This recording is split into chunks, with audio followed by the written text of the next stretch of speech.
Leaving the United States, USA, top 10 factors in 2026 for selecting a new country abroad 101. Hey everyone, my name is Alex and I am a lead consultant with Expact Exact, an expatriate and relocation agency aiding you in finding the destination that matches your destiny.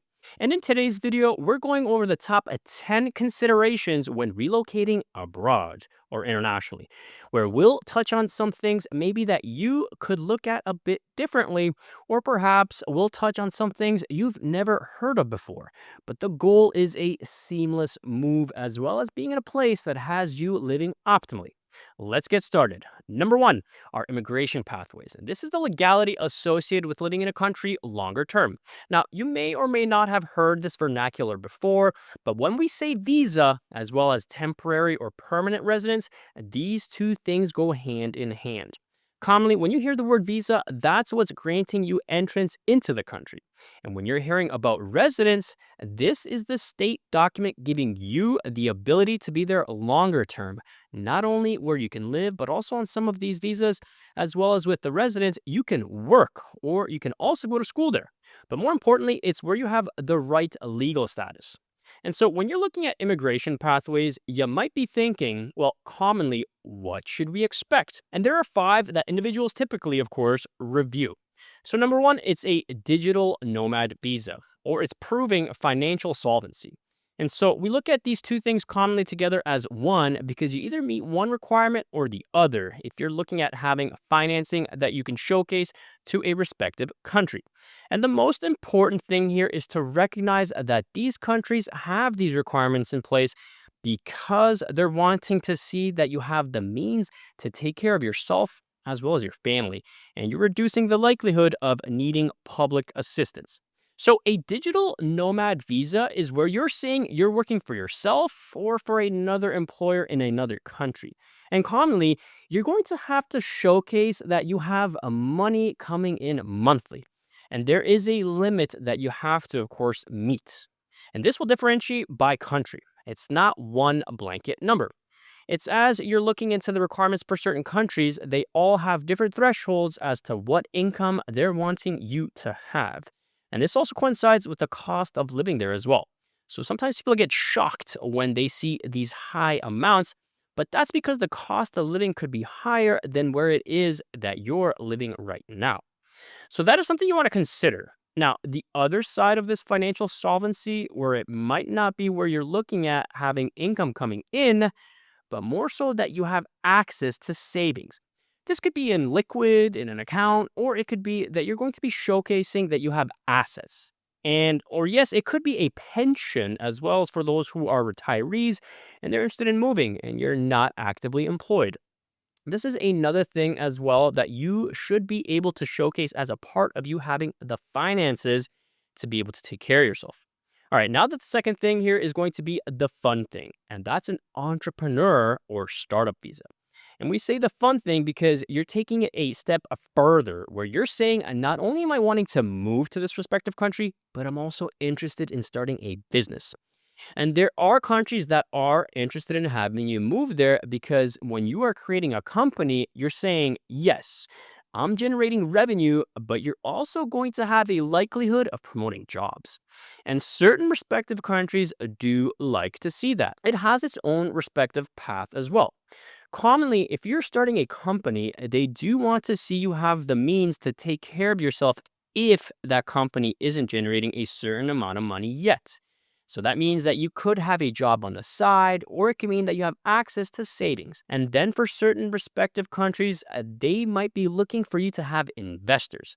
So you have access to capital through someone being in the respective country. So they're already there. They've showcased interest, and because of that, they're looking at that as a good business because there's somebody there who's willing to put the money into your respective business. So there are a lot of requirements to consider when starting a business, but this is another good pathway to have a look at as well. The third thing is going to be where you are an investor or where you are purchasing a property. Now, for a lot of people, this is the most costly option, but for some, it could also be the most riskiest. And that's because commonly it requires the most upfront type of investment where you're going through the process of, let's say, purchasing a home and it has a certain dollar amount to it. But it's that you might not know the market yet. You might not understand if that home is going to hold value. You don't understand what the resale would look like or even how the real estate process is managed. There are, yes, investment opportunities as well, where you can invest in certain things that are available, where you're making a payment towards being in that respective country and it's going towards certain types of things related to the infrastructure.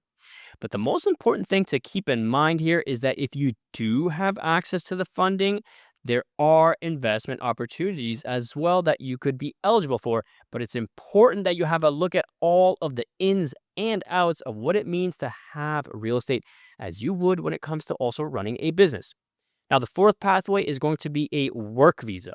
And a lot of people consider this one to be the easiest path, but it is something we always say to be mindful of because sometimes your long term residence is going to be contingent on you being employed with that employer. So, as an example, if you didn't like working there and you wanted to work for someone else, you'd have to obtain employment with someone else and they'd have to be willing to grant you another work visa. Or if they terminated your employment, then that work visa might not be active anymore. So, with that being said, please make sure you're being very mindful of the country where you're trying to secure your work visa. And you're also looking through all of the options, especially when considering being on a work visa and that being the dependency of you being there. And you'd want to make sure there's ease of being able to get to another work visa, which is not only contingent on the country that has work visas, but also the industry that you're in as well. And lastly, you have a student visa, which is exciting, getting an education. But the most important thing to keep in mind here is that once you're done with school, typically you have a period of time to secure employment where they would grant you a work visa. Therefore, you could continue being in that country. A lot of these differentiating pathways do have limits, so you do want to be very mindful of what they're saying to you in alignment with what needs to happen first, second, and third in order for you to secure your long term residence.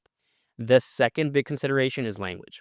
And so, commonly, a lot of people aren't just looking at country, they're looking at a particular city in that country where it could be a metropolitan area where that language is their native tongue, let's say English. But when you go out to the outskirts, they realize not everybody speaks the native tongue or, let's say, English. And that's very different than if you're, let's say, in the United States, where you can go from state to state and everybody speaks English. So you don't feel as limited with where you can go. So, when you are considering countries, be very mindful of the percentage of people who are speaking English in certain areas and your ability to be able to migrate within those areas and communicate, especially as you're getting started. But it only is you getting started. The other piece of this is the willingness for you to learn another language. This will open up a lot of opportunities if there's willingness to learn another language because then you're not as limited with where you can go. And the last thing here is a naturalization. And I say this because a lot of countries, after you've been there for a good period of time, they will say that you're eligible for naturalization, i.e., citizenship. But a commonly missed prerequisite is that you may have to pass a language test. So you're showcasing a certain level of proficiency in that language to then be able to get citizenship. It is a lot easier sometimes if, of course, you're interested in citizenship, that you start learning the language as soon as you get there, as opposed to waiting to when it's closer to you getting the citizenship, because then it could be very, very stressful to have to try to hurry up and learn the language when you could have been learning the language all along. Number three is going to be the cost of living. And one of the biggest prerequisite steps to take is to set a budget. I cannot emphasize this enough because it's a lot easier to understand what your options are when you know how much you have to spend. And so commonly we're looking at rent, or if you're purchasing a home, how much money do you want to have set aside for that? It's the utilities, it's water, gas, electric, internet. It's also understanding the cost of food, understanding the cost of transportation. If you have children, what are the childcare costs? Also, healthcare costs. All of these things are incredibly important, but it's a lot easier to have that narrative when you're having a budget along with you to understand if you can afford being in a country or not. And sometimes it might shock you because you might see that, let's say, the housing costs are higher. However, the healthcare costs are lower or your food costs are lower. So, with that, you might be eligible to be in a place, but you might not know that, especially if you don't have that budget set. Now, there are two other things to pay attention to that are commonly looked over when it comes to cost of, and number one is going to be exchange rates. So, when you are with your bank account that you have in your respective country, if you're typically paying for things in the currency of that country, you may notice that the exchange rate is not as friendly. So, there could be points where you say, okay, it's advantageous for us to be able to have a bank account in this country, or it could be advantageous to have another arrangement, especially as you're looking at exchange rates. And the second thing when you're looking at cost of living is also going to be taxes. This is also commonly overlooked because sometimes we're not even thinking about tax residence, meaning in a lot of countries, once you've been there for a period of time, they consider you to be a tax resident. And then you are, of course, liable for paying taxes. Yes, if you're a person who is a citizen of the United States of America, there are certain types of programs set up through the IRS where you would be able to have money not necessarily taxed. However, you should be aware of it in totality of what it looks like, especially if you're in a country where the tax rate is higher than where you are right now. Number four are employment as well as business opportunities. And of course, if you are on a work visa, again, you do want to be very proactive in understanding the job market because if you ever did need to get off that work visa and get into another one, you do want to make sure there's the opportunity to make that happen. And if you got into a company via a startup or an entrepreneur visa where you had a company, you do want to go through the steps of starting the company, but you also do want to make sure you're partnering with the right individuals. Therefore, you can protect your business. So, hiring the right tax representation, hiring the right lawyer, and having the right strategist in place because you might not be acclimated with that particular market. So, you do want to make sure you have somebody in your back pocket that you can receive mentorship from. And the last thing here, if you are not on a work visa or if you did not get into a country via a business path, it's refreshing to know those opportunities are there, especially if you consider those to be viable options. So even if you're a retiree, it's good to know you can get back into the job market, especially if you're a retiree that likes to stay busy and let's say you want to have some pocket change, or if you're someone that works for yourself or a remote employer, it's good to know you could get a job in country. But a lot of people are also very excited to start a business. So, with that being said, it's good to know that you could make that happen. And more importantly, you understand there are resources there to be able to give you that mentorship to make that vision come to fruition. Number five is safety and security, but from a first person perspective, putting your eyes on the country. Yes, absolutely do your research, look at if there's crime there, but also take the time to see what laws are in place around banking and all other things that you'd want to have in terms of support. But there's nothing like actually being there and taking note of what it's like being in the neighborhood in the early morning, what it's like experiencing country at nights, and then being very proactive in talking to people as well as asking questions. That is a very, very big piece of developing confidence. It's you being there and it's you having a local experience in addition to the research that you've done. Number six is going to be infrastructure, and that is something that is commonly overlooked because sometimes you're not thinking of that. And what I'm talking about is the infrastructure of a country. So let's say, as an example, you go to a country and you're used to being in an Uber, so you overlook the fact that the roads aren't smooth. So when it's time for you to drive there, you're running into a lot of potholes. Or let's say you're used to having central air conditioning, and then you get there and there's an AC unit that you would need to cut off when you're there, and then you'd cut back on once you get back home. So you could be coming into a hot house and it takes 30 to 40 minutes until things cool down again. There are a lot of things that you want to consider in terms of infrastructure because you don't want to assume it's going to be the exact same thing as it is in the country you're in now, or the country that you grew up in. So, with that being said, it's really good to actually visit and to also research. The first thing I would say is to research what it's like inside of the home. Think about when you're in a room, right? Have a look around. First thing you see, an outlet. Let's talk about what the voltage needs to be. What's the wattage? Am I able to take my appliances from my country and hook it up here? You might not be able to do that. You might need a transformer. Also, looking at your air and looking at your heating, right? Are you looking at a furnace? Are you looking at an AC unit? Or is it again central air? It's also having a look at the internet. If you're in an older building where there's a tendency for some of those walls to be a bit thicker, do you need to have a splitter for the internet? Therefore, you have a stronger internet connection across your house. So start off with the house first to understand the infrastructure, but then also get outside of the house and pay attention. I'm looking along the sidewalk outside the house, right? Are there trash cans? Are people littering? Are the streets clean? What's available publicly to be able to aid? Also, if you're looking at a place in the winter time where it can get kind of harsh, are they salting the actual pathways? Let's talk about, as an example, Amsterdam, where there are a lot of bikes. If we're running into harsher winters, am I going to be able to ride my bike, or would I have to rely upon another type of transit? As we're getting off the sidewalk and we're making our way onto the road, we're talking about driving. What is that like? What's parking like? All of these things are giving you the opportunity to think critically about infrastructure. Therefore, you're prepared because, again, you cannot assume that it's going to be the same as the country that you came from or the country that you grew up in. Number seven, politics. This is you taking the time to understand two very important things. Number one is the law within itself. What can you do and what can't you do? That is something sometimes we have the assumption around because we're so used to doing certain things in our own country, we don't realize we can't do that over here. Or perhaps there's something you can do that wasn't permitted in the country that you came from.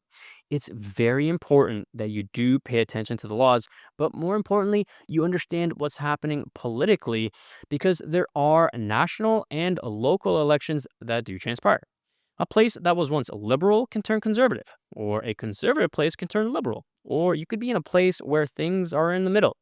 It's common for voting rights to be reserved for citizens, especially when it comes to national elections, but you can still be very active, especially in your local community, as you advocate for certain topics as well as ideas. And it's also a really good way of forming a community to ensure that the respective country stays as amazing as it is, especially if you're an advocate for a particular topic or particular issue that was one of the motivating factors of you being there in the first place. Number eight is going to be climate. And it's more than answering, do I want to be excessively hot or cold? But instead, thinking of also, in addition, the weather and weather events. So you're thinking about the sun not being out. Maybe it's cloudy and gray. Maybe we have excessive rain, excessive snow. But what comes with that? With excessive rain, are we looking at flooding, hurricanes, typhoons, hail? With the snow, are we looking at sleeting? Are we looking at the roads being frozen over? Are you in an area where if they don't have good public transportation, are you relying on your own vehicle? Do you want to drive in the snow and on icy roads? These are the things we truly need to think about because now it's not just the climate, it's how weather and weather related events are impacting your life. Number nine is a lifestyle fit. And so it's more important than seeing what employment opportunities there are and understanding healthcare is free and education is free, which all those things are important, but it's also taking the time to see if it really is working well, which of course sometimes we can't answer that until we're actually there. But it's all the considerations of lifestyle. What does your day to day look like? Are you able to cook the foods that you enjoy? Are there restaurants that have the foods that you like? Are there opportunities to expand upon what your palate is introduced to? Is there a community of expats or as well as locals that you know you can turn to for anything and everything? You can develop a lifelong friends with these people, right? But is that really happening for you? It's taking the time to go through the incremental steps of being able to do new things in addition to enjoying the hobbies that you once did in your former country. All of these things are making up everyday life. And thus, yes, it's hard to say if it'll work until you get there, but it is a part of considering if you do decide to move to a country or not. You made it to the 10th consideration, and that's going to be the actual cost of moving. This should not be associated with the operational expenses associated with the cost of living to be in a country. This is the expense associated with getting you to that country, and we'll go over a few expenses with number one being expected, and that is a lawyer. A lawyer will help you to file your paperwork, and even if you filed it on your own, the reason why maybe you got a rejection or the reason why it's taking you longer could be the way which that documentation is filed. So there's a very big advantage in having a lawyer in your contact list, but the biggest benefit is always the laws change as it pertains to visas, which could be the one that you're actually on. You'll want to make sure you receive those updates as soon as possible, especially if the requirements change. So make sure you have the right legal representation because that will save you a lot of time and ultimately it could save you a lot of money too. The second thing is going to be an accountant that understands actual expat filing, especially if you're a US citizen, where there are obligations for you to file back in the United States with the IRS, even if you owe taxes or not, but more importantly, for you to understand the tax obligations in that country. And that's going to be very important. And I highly recommend not waiting until you get there and waiting until tax time because you don't want these surprises. You don't want there to be there, oh, wow, I didn't know my tax obligation was 10% higher than I was paying in my own country. And now I have to find where I'm going to get that money. It's good to have that consultation up front. And therefore, you understand how much money you're going to want to have even before you get to that point in time. The third thing is going to be you taking a proactive stance in auditing how much stuff you're going to bring. This is a big one, and it's a hard decision in thinking about what you need to get rid of. So you have to think of it when you're thinking about moving your belongings, you're looking at commonly at a plane or you're looking at an actual freight on a boat. And it's not just the weight, it's the actual dimensions. So for wider things like TVs, couches, all that rolls into the price, right? And sometimes the amount of money it takes to ship things can exceed the cost of you actually repurchasing it. So there's value in selling things sometimes in the country you're in, or perhaps you can give it away and that frees up a lot of space in terms of you then thinking about, okay, if I need to ship things, am I shipping exactly what I need? And there isn't an overage. I know over the years we can accumulate a lot of things in our houses, condos, apartments, whatever you have.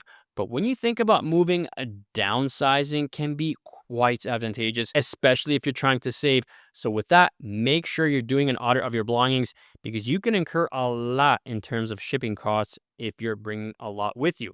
And the fourth thing is also making sure that you're partnered with the right agency to be able to help you when you are thinking about moving. Hence, we here at Expat Exact know exactly what we're doing to help you identify the country that is optimal for you and or the individuals coming with you. But more importantly, we're helping you with thinking through all of these things that we just talked about in this video as it pertains to you being able to relocate happily, safely, and ultimately in alignment with your goals.